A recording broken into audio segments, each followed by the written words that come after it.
émission thématique sur Trade FM 88.1.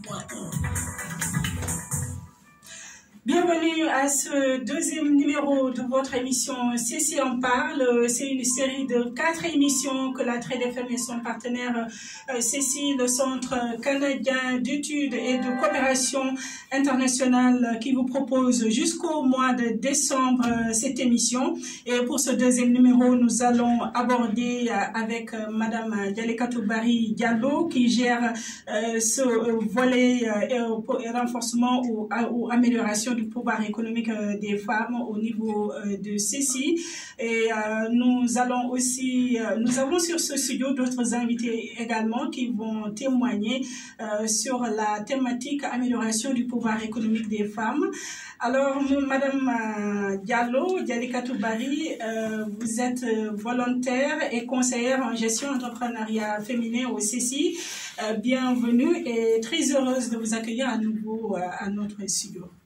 Merci, Madame Diaye. Merci à tous les auditeurs et auditrices de la radio FM. C'est un honneur et un grand plaisir d'être là aujourd'hui encore pour vous entretenir autour du renforcement du pouvoir économique des femmes au Sénégal avec l'accompagnement du CECI. Nous avons aussi une autre grande dame. Il s'agit de Madame Safiatou Diop. Vous êtes la présidente du réseau Sigil Jigien. Madame Safiatou Diop, bonjour.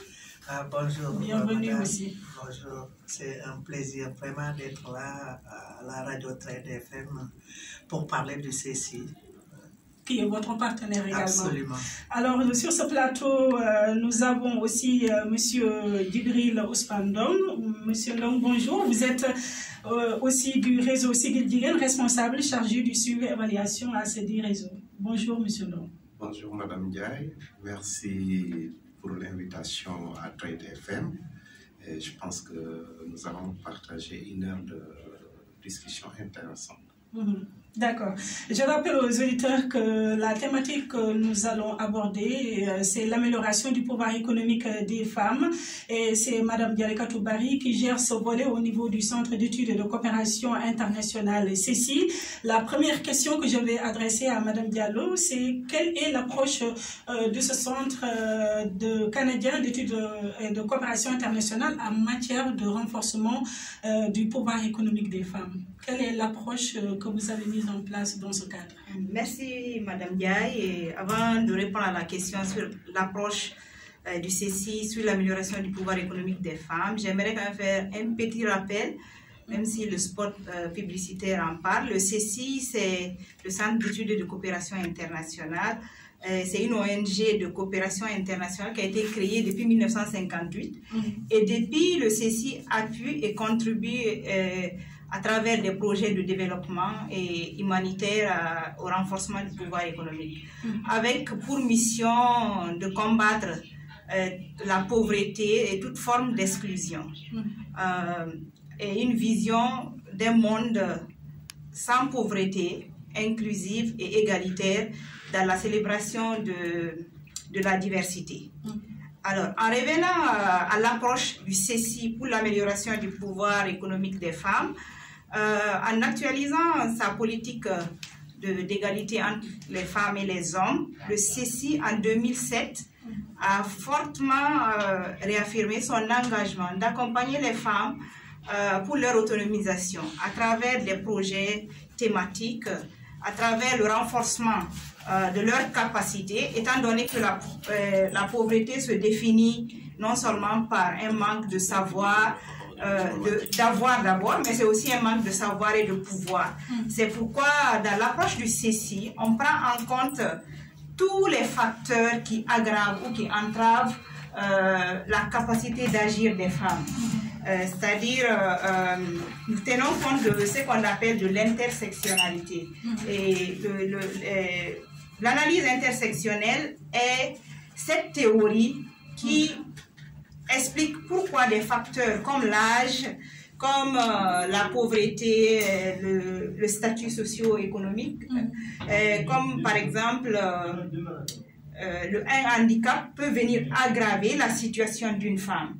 Et le processus de renforcement du pouvoir économique des femmes les aide à avoir la confiance, l'estime de soi, les aide à influer sur les politiques et les visions et les priorités des gouvernements, par exemple. Et ça fait en sorte que ces femmes-là puissent contribuer de façon égalitaire avec les hommes et surtout d'être reconnues comme des actrices de la société au même pied d'égalité que les hommes. Et pour nous, le renforcement du pouvoir économique des femmes, ce n'est pas un pouvoir contre un autre, c'est plutôt un pouvoir positif. Okay? Je vous ai d'ailleurs dit ce que ça fait pour aider les femmes. Et nous savons qu'au Sénégal, par exemple, et pratiquement partout dans le monde, les femmes, c'est au moins la moitié de la population. Donc, les aider à renforcer leur pouvoir économique veut dire aider toute la société et participer au développement. D'accord. J'ai envie de poser cette même question à Mme Diop sur le processus de renforcement de capacité des femmes. Vous avez l'expérience dans la sensibilisation, dans la formation des femmes pour qu'ils soient autonomes de manière financière, de manière économique. Quelle action, par exemple, le CECI fait et qui vous marque et que vous avez vu des résultats positifs par rapport à ça? Très bien. Je pense que la question est véritablement la bienvenue au réseau Siggil Jigéen.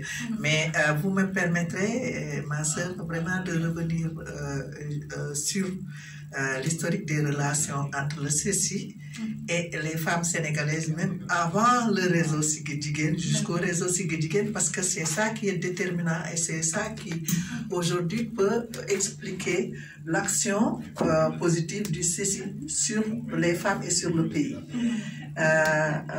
D'abord, je voudrais vraiment saluer le CECI et tous les responsables actuels du CECI, particulièrement notre frère, le directeur Mohamed, parce que c'est vraiment tout un partenariat entre nous. Alors, d'abord, et saluer aussi tout le personnel de la coopération depuis les années 90, 93 jusqu'à nos jours, parce que c'est des équipes qui se sont vraiment succédées vraiment au CECI depuis les années 90, 93 jusqu'à nos jours. Et je les salue tous et toutes parce qu'ils ont tous participé aux résultats que nous avons obtenus à l'état actuel.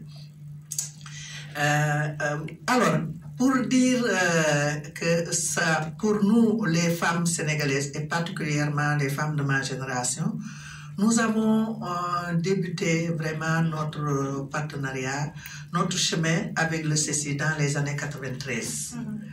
À l'époque, il y avait des organisations de la société civile qui travaillaient particulièrement sur ce qu'on appelle les intérêts pratiques, l'approche des intérêts pratiques. C'était la FAFS, la Fédération des associations féminines, les organisations qui étaient affiliées à des corporations comme les sages-femmes, etc., etc.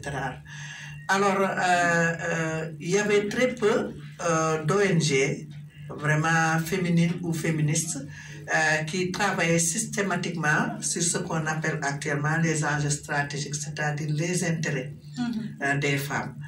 Alors, si vous vous souvenez, en 1994, le Sénégal a accueilli la conférence africaine préparatoire de Beijing, où l'Afrique entière était au Sénégal et tout le système des Nations Unies, en plus des autres pays, des autres continents, pour préparer la rencontre mondiale de Beijing de 1995.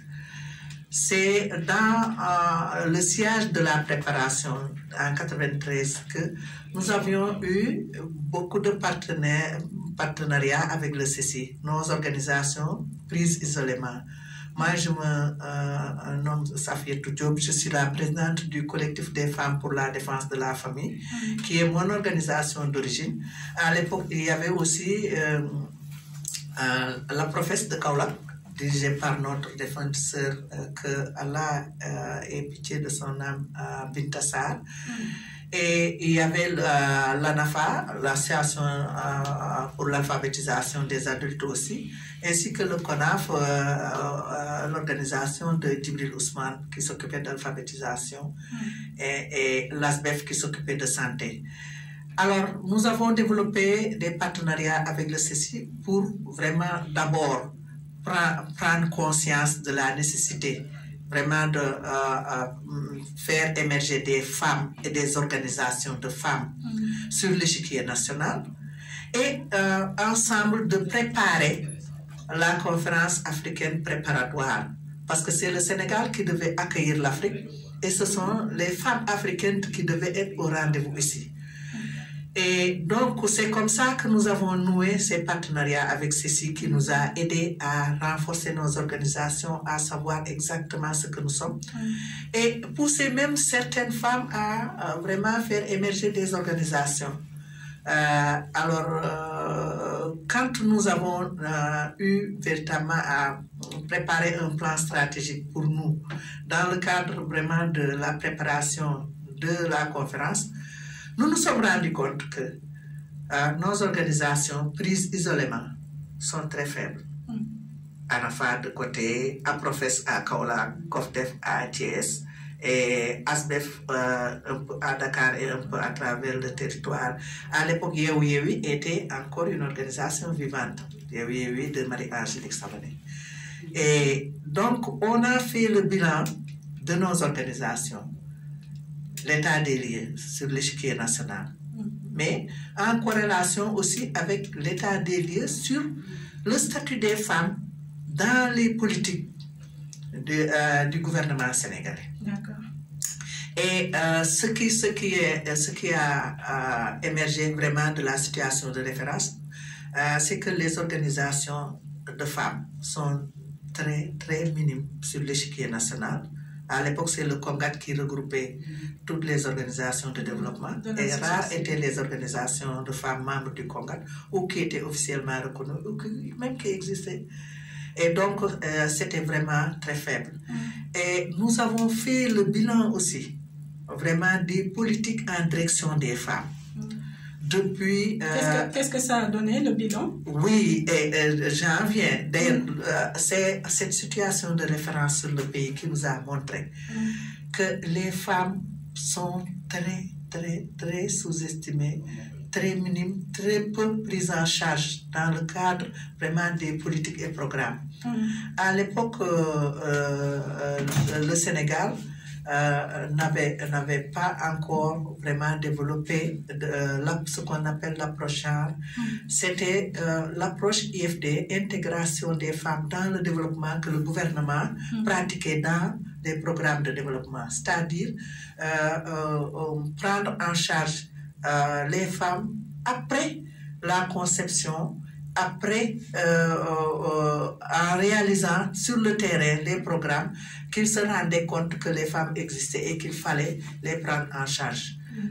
Si on le matérialisait par vraiment l'approche vraiment de la ghettoisation des femmes dans les projets de développement et l'approche de développement aussi du gouvernement et des ONG qui ne s'occupaient pas d'intérêts stratégiques pour les femmes mais qui ne s'occupaient que d'intérêts pratiques, c'est-à-dire continuer à parquer les femmes dans les projets maraîchers de carottes, de production de carottes ou de navets. Un point, c'est tout. Mais pas dans la vision stratégique de l'agriculture, ni dans les positions de pouvoir concernant tous les domaines d'activité. Et donc, on était très faible et la situation du pays n'était pas du tout lumineuse à l'approche de la conférence africaine. Et il fallait nécessairement maintenant faire émerger une perspective beaucoup plus noble qui puisse nous amener à la conférence africaine et peut-être nous amener à la conférence mondiale. D'accord. Madame Diallo, vous avez entendu la jeunesse qu'a fait Madame Diop de la conférence de Beijing à nos jours. Des améliorations certes sont notées, mais on sent toujours que les femmes restent toujours marginalisées par rapport à l'accès au financement, par rapport à l'accès au marché du travail. Alors, quelles sont aujourd'hui les actions concrètes que les CCI mènent sur le terrain pour corriger cette donne, par exemple? Parce qu'il n'y a pas que les femmes, les jeunes femmes aussi vivent une discrimination qui leur est spécifique. Elles sont plus affectées, par exemple, par la violence basée sur le genre. Ça, on va en revenir avec Madame Diop qui travaille beaucoup là-dessus. Leur parole est souvent limitée au niveau communautaire. Quelles sont les actions que vous menez sur le terrain pour corriger cette donne, Madame Diallo? Exactement, dans le cadre de l'approche de renforcement du pouvoir économique des femmes développée par le CECI, on prend en compte cette donne. Je vous ai parlé tout à l'heure de l'intersectionnalité. Et donc, ici, on voit que l'âge est un facteur aggravant de la situation des jeunes filles. Et pour cela, il y a un cadre d'intervention dans lequel il y a des composantes, dépendamment des opportunités ou du besoin. Et pour ces jeunes filles-là, nous pouvons utiliser le levier de création d'emplois ou d'entreprises, et en accompagnant ces jeunes-là dans leur renforcement de leurs capacités en entrepreneuriat, par exemple, en finançant avec les fonds thématiques ces jeunes pour créer des petites entreprises, et en les soutenant sur le volet technique des entreprises, mais aussi et surtout en les accompagnant dans le renforcement des capacités, les mettre au courant qu'il y a des financements qui existent. Parce qu'aujourd'hui, comme Mme Safiatou a dit en 1994, peut-être que ce n'était pas très rose, mais aujourd'hui, le gouvernement du Sénégal quand même a mis une stratégie pour la promotion des droits des femmes et pour l'amélioration de leurs conditions de vie. Mais la plupart de ces filles-là ou de ces femmes ne savent pas que ces programmes-là existent.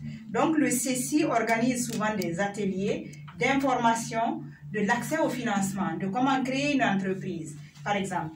Et des fois, les accompagne à monter des projets. Comment on appelle ça? Les doter avec des outils de gestion. Et ici, il y a le projet aussi VLF qui s'occupe quand même du droit des filles et des femmes. Et ici, il peut y avoir aussi des ateliers de leadership pour aider ces filles-là à non seulement connaître leurs droits, mais à pouvoir communiquer dessus. Et impliquer les hommes, parce qu'il est important d'impliquer les hommes. L'amélioration du statut des femmes passe par l'ouverture et surtout la reconnaissance des hommes que la masculinité dominante entrave quand même la capacité des femmes et nuit au développement en général. D'accord. Alors, nous avons aussi sur ce sujet, je le rappelle, M. Djibril Ousmane Ndong, vous êtes le responsable chargé du suivi et évaluation du réseau Siggil Jigéen. Alors, M. Ndong, en tant qu'organisation de défense des droits de femmes, quelle action concrète vous réalisez au profit des femmes sénégalaises dans ce réseau Siggil Jigéen? Merci, Mme Ndiaye. Merci au CECI qui offre en tout cas cette tribune au réseau Siggil Jigéen. Merci également à la radio Trade FM. Je pense que depuis 1993-1994, où le réseau Siggil Jigéen a été mis en place, jusqu'à nos jours, je pense que beaucoup d'actions sont menées en faveur des femmes. Et je pense que Madame la Présidente a fait un rappel tout à l'heure. Disons, le réseau travaille au niveau de plusieurs domaines thématiques et le réseau est très connu au Sénégal pour sa force de plaidoyer. Je pense que tous les combats qui ont été menés depuis le début des années 90 pour la promotion de la femme, le réseau a pris une part très importante. Le réseau travaille également beaucoup dans la communication. Le réseau travaille également par rapport au VBG, donc les violences basées sur le genre, et nous avons un point d'écoute au niveau du réseau qui en tout cas reçoit des femmes en détresse, en difficulté, et qui après écoute les oriente, que ce soit vers les professionnels de la santé ou vers les professionnels juridiques. Le réseau travaille également beaucoup dans le cadre de la santé de la reproduction. Et je pense que Madame la présidente du réseau Sigil Jigéen est par la même occasion la présidente de la coalition des organisations de la société civile pour le repositionnement de la planification familiale. Donc aujourd'hui, je pense que le réseau est bien connu dans les 14 régions du Sénégal à travers les actions qu'elle mène.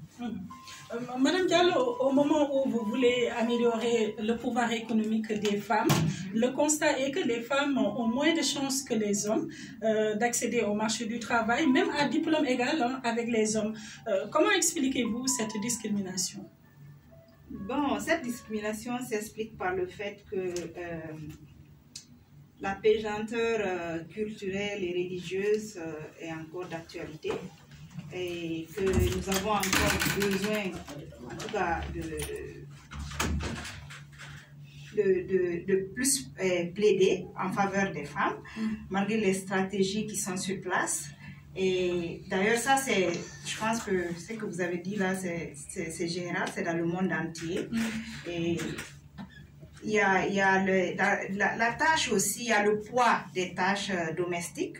Il faut conscientiser vraiment la population et avoir des masculinités positives comme M. Ndong est avec nous ici et vraiment faire en sorte que montrer l'importance à tous les niveaux de la participation des femmes à l'économie du pays, encourager les filles à ne pas céder, les informer sur leurs droits et je pense que ça devrait aller. D'accord. Madame Diop, sur cette question, je vois que vous êtes pressée de répondre à cette question. Pourquoi les femmes sont toujours discriminées par rapport à l'accès du marché du travail, même s'ils ont le même diplôme que les hommes? Oui. D'abord, il faut remonter un peu le temps par rapport vraiment au patriarcat et au matriarcat parce qu'il faut que nous puissions justifier pourquoi cette philosophie qui aujourd'hui nous domestique dans les micro-réalisations et vraiment nous exclut des grandes entreprises économiques du pays. Auparavant, l'Afrique était matriarcale, quoi qu'on dise. La femme comptait dans l'histoire de l'Afrique. Oui, et elle occupait une place importante vraiment dans la communauté et dans la décision. Et même dans le système agraire, parce que notre économie reposait sur l'agriculture. Mais c'est avec la colonisation qu'on nous a véritablement amené davantage cette idéologie patriarcale qui est mondiale, mais qui vraiment se reflète à travers le système moderne vraiment de l'économie, à partir d'abord de l'éducation, parce que les femmes, l'école, dès le départ, vraiment a complètement discriminé les femmes, les petites filles n'étaient pas prises en charge. Et donc, automatiquement, quand on n'est pas éduqué, on n'a pas une base vraiment de travail, le système économique, l'emploi devient difficile à gérer parce qu'on vous réclame des diplômes et des aptitudes. Et dès que vous êtes une femme, vous n'avez pas eu la chance d'aller à l'école parce que presque à l'époque, plus de 70% n'étaient pas à l'école. Vous êtes d'office exclu du système économique et vraiment de l'emploi salarié. C'est un problème d'ordre culturel. Alors, oui, c'est un problème d'ordre, on peut dire d'ordre culturel. Mais en fait, ce que je veux expliquer, c'est que l'Afrique n'avait pas Vraiment, ce problème auparavant, c'est venu avec la modernisation, c'est venu avec la colonisation, qui a voulu tout simplement séparer les hommes des femmes et retourner les femmes dans les foyers et maintenant utiliser la force de l'homme pour l'économie à l'époque. Et ça s'est répercuté sur le système éducatif qui a complètement discriminé les filles et ça s'est répercuté sur l'emploi. Parce que les femmes n'ont pas de diplôme, n'ont pas accès aux emplois salariés. Et ça s'est répercuté sur la mentalité de développement qui ne prenait pas en charge l'apport de la femme dans la production. Et ce qui aujourd'hui a complètement marginalisé la femme dans le système économique. Maintenant que tout le monde sait que le développement se fait avec tous les bras valides, parce que 50% de la population sont des femmes et aucun pays ne peut se développer en laissant en rade les 50%. Les gens sont revenus maintenant à la théorie du genre, c'est-à-dire l'analyse des forces en présence et vraiment le besoin de prendre en charge cette force féminine, ces bras valides, vraiment pour le développement du pays. Et c'est ça qui a amené que nous sommes à ce niveau de développement. Je pense que nous allons revenir sur le système éducatif, le niveau d'évolution, parce que nous avons connu des acquis très importants. Au niveau du primaire, nous avons dépassé les 50% d'enrôlement. Au niveau du secondaire, nous en sommes encore vraiment vers 30%. C'est au niveau de l'université que nous avons encore des déficits pour la formation des filles, leur maintien dans le système universitaire le plus longtemps possible pour en faire des leaders et vraiment de véritables managers capables de diriger le développement du pays. Mais pour le moment, l'analyse que nous faisons vraiment de la discrimination des femmes dans le système économique, c'est que c'est un système qui a privilégié la masculinité, l'homme au détriment de la femme et qui ne peut aucunement persévérer pour développer nos pays. Et actuellement, nous en sommes conscientes et c'est le monde qui a commencé à prendre conscience depuis la conférence de Nairobi jusqu'à présent avec la plateforme de Beijing, et les pays africains ont véritablement pris conscience de la nécessité de changer de modèle. Maintenant, c'est là où le CECI a beaucoup de mérite. Je reviens encore sur les acquis. D'accord. En 93-94, le CECI a vraiment appuyé et a participé à l'émergence du réseau Siggil Jigéen, qui fait partie des outils, des instruments vraiment de changement, aussi bien au plan culturel, au plan économique, au plan politique, pour prendre en charge vraiment cette masse critique de femmes pour le développement de notre pays. Et tout le mérite revient véritablement au CECI, à la coopération canadienne, qui est la première coopération à investir sur la question des intérêts stratégiques. Je le dis et je le redis. Auparavant, toutes les coopérations étaient là, mais il n'y a que la coopération canadienne qui avait mis l'accent sur cette position stratégique des femmes dans le pouvoir pour changer les choses. Mais quel commentaire vous faites de ce constat, les femmes jouent un rôle dans les exploitations familiales agricoles, par exemple. N'empêche, elles ont toujours des problèmes d'accès à la terre. Elles ont, même pour leur contribution économique nationale, les statistiques sont limites par rapport à leur contribution. Est-ce que le réseau Siggil Jigéen est en train de faire, par exemple, des actions pour qu'on sente leur contribution dans l'économie sénégalaise? Absolument. Celles qui sont surtout dans Absolument. les Parmi les 12 points de la plateforme de Beijing, il y a la question de l'autonomisation, la lutte contre la pauvreté. Et là, il faut nécessairement l'accès à la terre. La terre fait partie des moyens de production de richesse. Et les femmes doivent maîtriser les moyens de production de richesse, doivent être vraiment des partenaires au même pied d'égalité que les hommes pour l'État dans toutes les politiques de développement, particulièrement sur l'agriculture. Mais nous savons que dans notre pays, comme vous aimez le dire, la tradition n'offrait pas la possibilité aux femmes d'accéder à la terre et d'en être propriétaire. Oui. Alors qu'aujourd'hui, la terre est un instrument de production extraordinaire, nous avons le devoir quand même d'intégrer la femme et de prendre en charge ses besoins d'accès et vraiment d'être propriétaire de cet instrument et de l'utiliser et d'en jouir au même pied d'égalité que l'homme. Alors, il y a déjà, dans le cadre de nos rassemblements, des plateformes vraiment de plaidoyer, il y a des organisations comme Wildaf, parce qu'il ne faut pas que nous puissions nous dire c'est nous, qui prenons en charge tout. Wildaf, qui est un réseau des femmes africaines sur les droits, qui a pris en charge la question foncière depuis les années 94 et qui travaille là-dessus pour que la femme puisse avoir le droit d'accéder à la terre, d'en être propriétaire et de l'exploiter au même pied d'égalité que l'homme. Et actuellement, nos textes, dans leur réalité, ne nous privent pas d'être vraiment propriétaires, mais c'est la pratique. D'accord. Dans les sociétés, la pratique dans les communautés qui exclut les femmes parce que tout simplement il y a ce qu'on appelle cette culture vraiment ambiante d'exclure les femmes dans les instruments, la possession des instruments. D'accord. Voilà. D'accord. Monsieur, donc sur cette question, c'est vous qui gérez le suivi et l'évaluation à ce réseau Sigil Jigéen. Sur le terrain, qu'est-ce que les femmes vous dites par rapport au non-accès à la terre, par rapport à le fait de ne pas prendre en compte leur contribution sur le plan économique? Qu'est-ce qu'elles vous racontent, ces dames?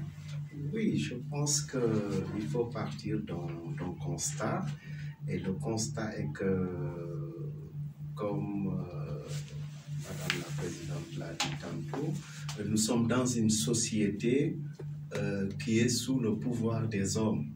Et par conséquent, ici, la terre, ou en tout cas les meilleures terres, sont réservées aux hommes. Ce qui fait que les femmes, elles ont accès aux terres les moins fertiles, et ce qui n'est pas du tout normal. Je pense que le combat, comme elle a dit, a été porté par des organisations de la société civile pour en tout cas permettre un accès des femmes au foncier. Mais également, le constat est que des expériences ont été notées. Par exemple, dans le Nyombato, pour ne pas le citer, le maire s'était engagé en tout cas à délibérer des terres pour les femmes. Mais malheureusement, ces femmes, faute de pouvoir exploiter ces terres-là également, étaient obligées de les sous-louer ou de les céder encore aux hommes. Donc, ce qui fait que là, il y a des problèmes. Mais je pense que, hormis la question du foncier également, il y a le problème de l'accès aux intrants agricoles. Et là également, il y a problème. Autant les femmes ne peuvent pas accéder aux bonnes terres, autant également la distribution de l'engrais se fait au profit des hommes, ce qui fait également que là, il y a des difficultés pour les femmes de pouvoir obtenir de bons rendements. Mais ailleurs également, si vous allez au niveau des femmes transformatrices, par exemple, des produits halieutiques, là également, elles ne sont pas propriétaires, ou très peu sont propriétaires, par exemple, des moyens de production, les pirogues, les moteurs, les filets, ce qui fait qu'elles également, elles sont obligées de suivre le dictat de ces hommes qui sont sur la chaîne de valeur. Donc je pense qu'aujourd'hui, le combat, c'est de permettre aux femmes d'accéder au financement, d'accéder également à la formation, Parce que ce que nous avons vu dans le passé également, les femmes, elles sont très battantes, elles savent créer des ressources, mais également, elles savent dépenser de manière inutile, excusez-moi également, ces ressources-là. Madame Diallo, ces femmes peuvent lutter jusqu'à accéder au marché du travail, mais une fois le travail acquis, ces femmes gagnent moins que les hommes dans tous les secteurs et dans toutes les professions. Comment est-ce que vous expliquez ce fait également? Bon, oui, c'est vrai, les statistiques le disent, que les femmes gagnent en général entre 70 à 90%, ce que les hommes gagnent. Et je pense que ça, encore, c'est, comme a dit Madame la Présidente tout à l'heure, je pense que c'est à cause des pratiques, à cause des normes sociales, de la pesanteur culturelle, socio-culturelle et religieuse. On pense souvent que les femmes, peut-être, ne peuvent pas faire autant que les hommes. Et pour cela, le CECI, dans ses valeurs de coopération, parce que le CECI considère que les humains ont une communauté de destin et qu'on doit relever les défis ensemble. C'est pourquoi, d'ailleurs, le CECI travaille avec ses partenaires féministes bien reconnus, comme le réseau Circulturien, à porter le combat avec des plaidoyers, des stratégies en tout cas d'employabilité pour les femmes et surtout de faire en sorte que les femmes soient dans les sphères de décision pour qu'ils prennent à bras le corps les décisions qui les concernent par exemple. Donc je pense que c'est toujours dans le plaidoyer, les stratégies de communication, de sensibilisation, de voir les décideurs et décideuses pour qu'il y ait des changements de mentalité. D'implication, en fait, c'est une stratégie d'inclusion de tous les bras valides, comme a dit Madame la Présidente, de la société, pour qu'on sache que une femme, une fois que les stéréotypes sont tombés, peut faire autant que les hommes, ou sinon plus. Et concernant, tout à l'heure, vous aviez parlé du fait que les femmes avaient moins accès aux emplois. Il faut aussi avoir une stratégie de faire en sorte que les femmes puissent travailler dans les professions dédiées auparavant aux hommes. Oui, et créer, d'où aussi l'importance de l'entrepreneuriat, d'aider à créer elles-mêmes leur entreprise, et surtout même créer des valeurs et employer d'autres personnes. D'accord. Cette question présente les femmes qui gagnent moins que les hommes. Et ceci, on le voit dans tous les secteurs et dans toutes les professions. Est-ce qu'il n'est pas nécessaire aujourd'hui de procéder à une discrimination positive à l'endroit des femmes? Est-ce que vous portez ce plaidoyer de discrimination positive? Oui, la discrimination positive, c'est une étape vers l'égalité. Alors, parce que tout simplement, nous ne sommes pas sur les mêmes chances, les mêmes positions de chance, qu'il faut nécessairement des stratégies pour pousser les femmes à atteindre un niveau vraiment d'aptitude pour pouvoir être au même pied d'égalité que l'homme sur tous les domaines de développement.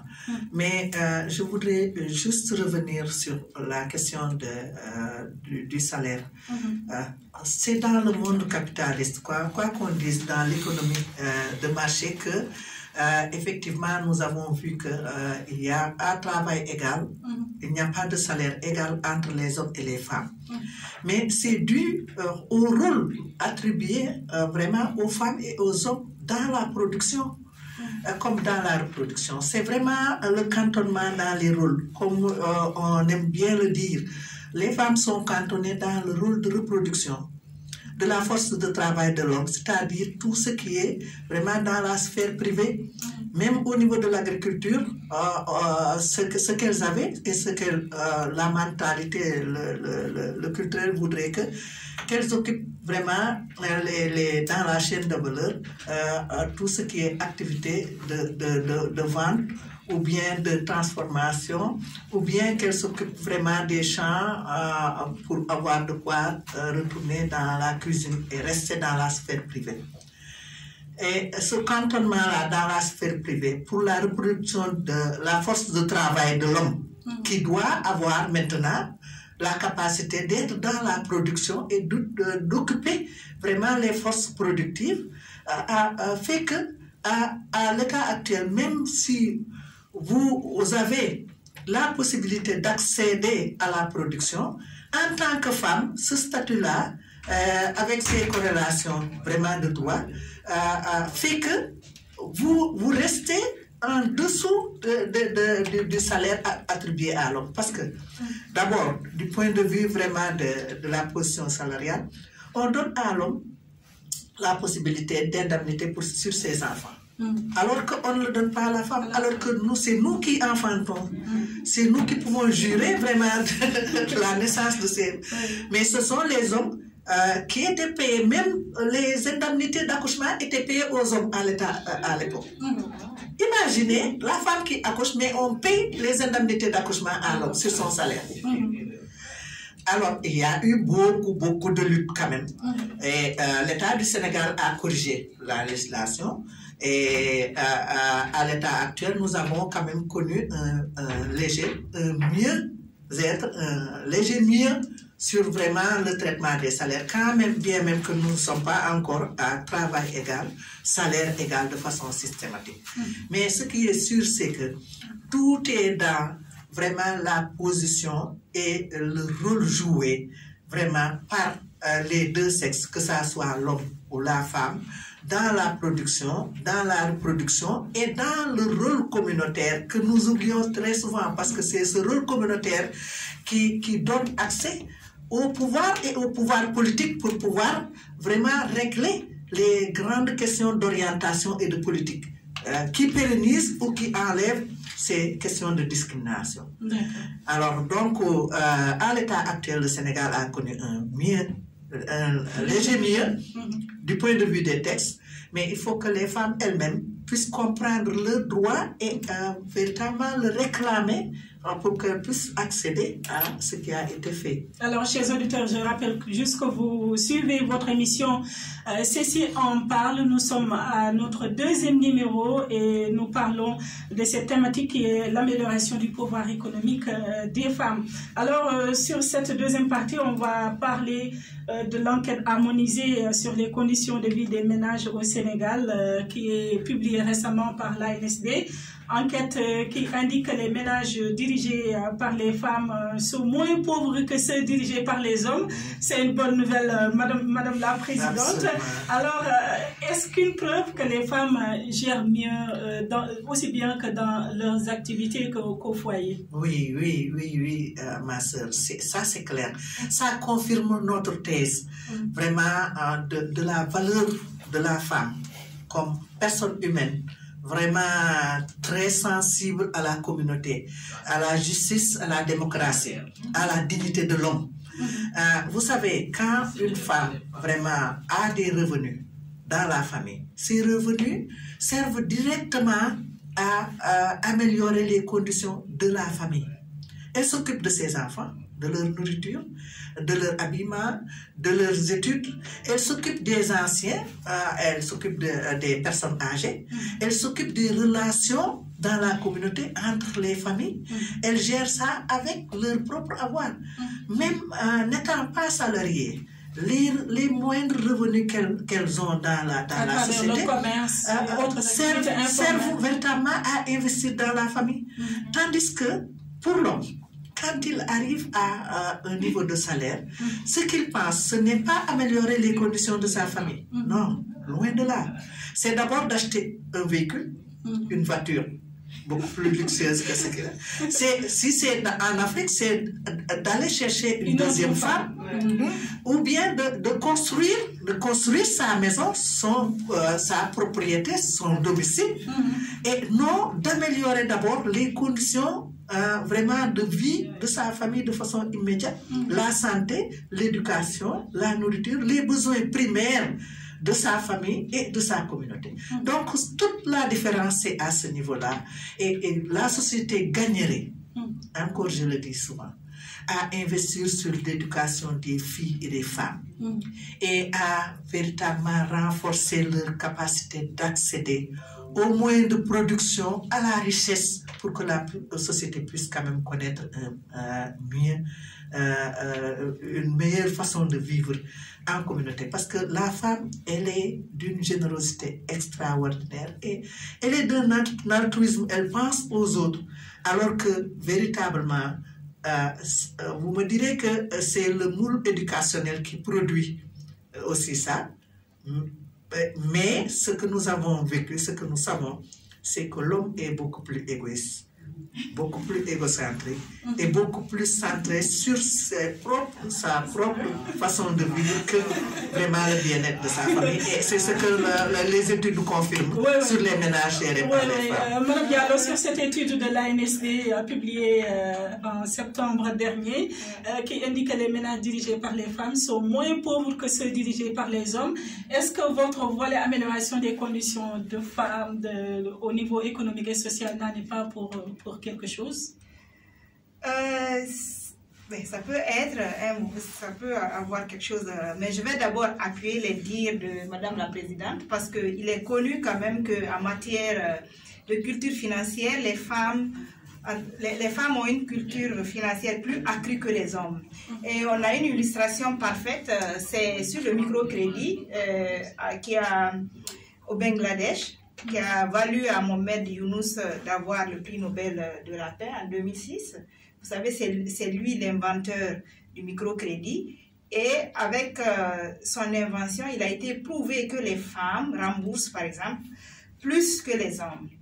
Et d'ailleurs, son organisation est composée à 94% de femmes. Et comme a dit Madame la Présidente, la femme souvent préserve plus sa réputation, donc a plus peur de faire honneur, en tout cas d'avoir une mauvaise image qui va se répercuter sur sa famille.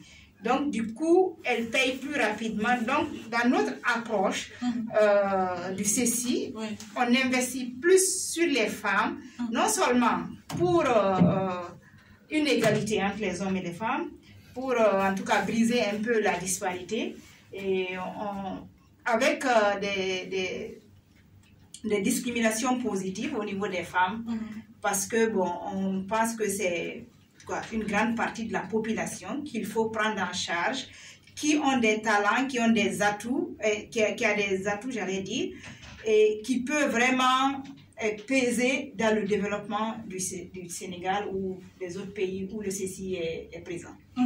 Alors, Monsieur Ndong, la dernière enquête qui révèle une accentuation de la pauvreté au Sénégal, et si on sait que les femmes sont les plus impactées, selon vous, quelles sont les meilleures stratégies pour l'autonomisation des femmes? Oui, je pense qu'il faut d'abord relativiser l'analyse qui a été faite par mes deux dames. Donc, vous êtes en train de dire que vous n'êtes pas d'accord. Parce que, je pense que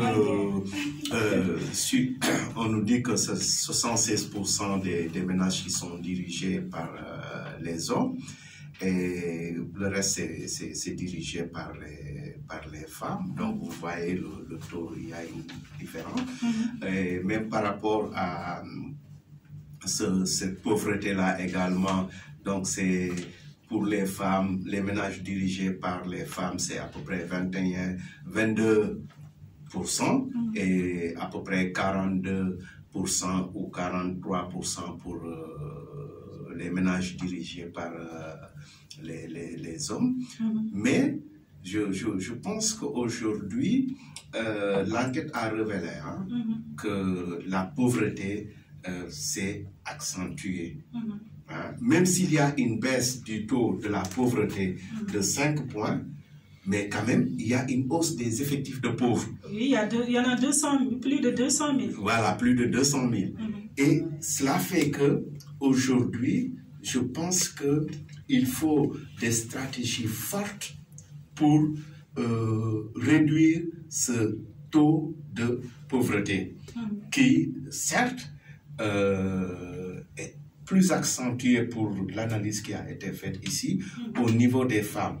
Mais je pense qu'aujourd'hui, ce qu'il faut faire, c'est-à-dire c'est d'abord de renforcer les capacités des femmes, surtout en entrepreneuriat comme Madame Diallo le fait bien, et ensuite mettre à la disposition de ces femmes-là des crédits qui puissent leur permettre, en tout cas, d'occuper la chaîne de valeur par rapport à toutes leurs activités économiques, de la production à l'écoulement. Et je pense que si on parvient à organiser les femmes en petites et moyennes entreprises, cela permettra de produire de la valeur. Mais aussi, je pense, le renforcement de capacité, là où c'est important, parce que tantôt je l'ai dit lors de mon intervention, les femmes, elles savent créer de la valeur, mais malheureusement, ces ressources-là, quelquefois, elles les réinvestissent dans des activités sociales, ce qui freine leurs activités économiques. Mais je pense que, en tout cas, de plus en plus, les femmes commencent à comprendre ce phénomène. Moi, j'ai vu des femmes aujourd'hui qui sont leaders dans leur zone. Pourquoi? Parce que ce sont elles qui détiennent le pouvoir économique.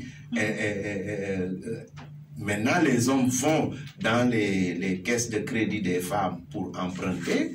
Les femmes prêtent aux hommes retraités qui finissent leurs provisions et qui ont besoin de rallonge, vont dans les centrales d'achat des femmes pour s'approvisionner et rembourser après.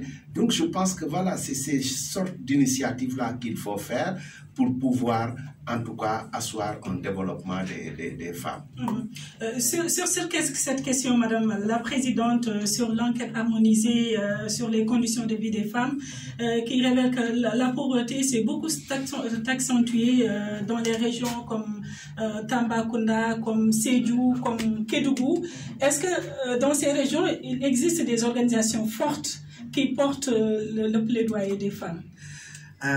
Bien sûr, il existe des organisations parce que nos organisations nationales ont des antennes au niveau de ces régions. Le réseau Sikitigen, comme le COSEF, comme l'AGS, nous travaillons toujours dans ces régions. Mais là n'est pas le problème, ma soeur. Le problème, c'est à 3 niveaux. Dans un premier temps, c'est que toutes les politiques économiques, les politiques d'autonomisation de la femme que l'État du Sénégal vraiment annonce et vraiment réalise sur le terrain doivent d'abord être évaluées. Évaluées vraiment à l'aune des régions pour savoir exactement quel est l'impact de ces politiques d'autonomisation, l'impact du financement sur ces femmes-là et sur les catégories les plus pauvres dans ces régions les plus reculées. Parce que pour vraiment éradiquer, éliminer les discriminations, il faut partir de l'analyse de la situation. Les gens ont, depuis 1995, beaucoup élaboré, beaucoup investi sur l'autonomisation, la promotion économique des femmes. Mais il nous faut nécessairement prendre le taureau par les cornes. Je l'ai dit tantôt dans une émission sur la prostitution dans les zones aurifères. Parce que nous considérons que la prostitution, véritablement, c'est une discrimination extraordinaire. C'est vraiment une violation flagrante des droits des femmes parce que notre dignité humaine doit être préservée. Alors, il nous faut vraiment aller vers l'évaluation de l'impact des investissements sur l'autonomisation des femmes pour savoir exactement où le problème se situe. Maintenant, voir les gaps qui existent en matière d'investissement à 3 niveaux aussi. Au niveau suprême de l'entrepreneuriat, il faut que nous puissions analyser exactement quel est le degré vraiment d'implication, d'adhésion et de participation des femmes dans le niveau macroéconomique dans l'entreprise, les marchés d'État, les entreprises nationales, les multinationales, quelle est notre vraiment participation, notre position. Au niveau middle, sur le marché, directement, il faut que nous puissions aussi évaluer le gap qui existe et les politiques qui existent en matière vraiment de promotion et de la femme à ce niveau. Mais le troisième niveau, c'est le niveau de pauvreté.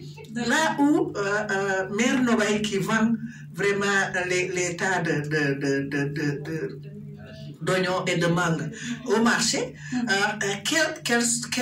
quel est l'impact des politiques économiques sur la table de Mère Nobaï et vraiment comment renforcer Mère Nobaï, parce qu'il ne s'agit pas de le dire, il s'agit de le faire et il s'agit d'un minimum de volonté et vraiment une enveloppe qui vise directement ces ayants droit là et que ça soit traduit vraiment dans les conditions pour que nous puissions relever les défis. Dernière question avec vous, on est à la veille des élections locales. Quelles sont les chances pour les femmes de diriger les collectivités en 10 secondes?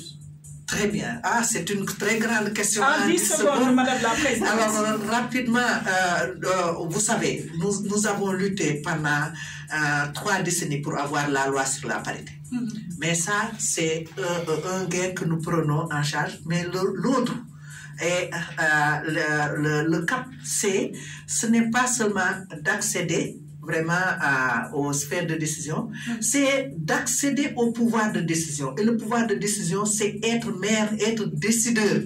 Et c'est là où nous avons actuellement le plus de problèmes. Avec les élections locales, à l'état actuel, les femmes s'organisent, vous savez, le COSEF, l'AGS, le réseau mais il nous faut avoir une stratégie et beaucoup de solidarité parce que le pouvoir ne se donne pas, il s'acquiert et les hommes s'agrippent au pouvoir. Ils savent pertinemment bien qu'ils ne veulent pas lâcher du lest et ça ne se donne pas. Il faut se battre pour accéder et avoir le maximum de maires. Merci, Présidente. Votre plaidoyer, on espère que ça va passer. C'était un plaisir de vous accueillir.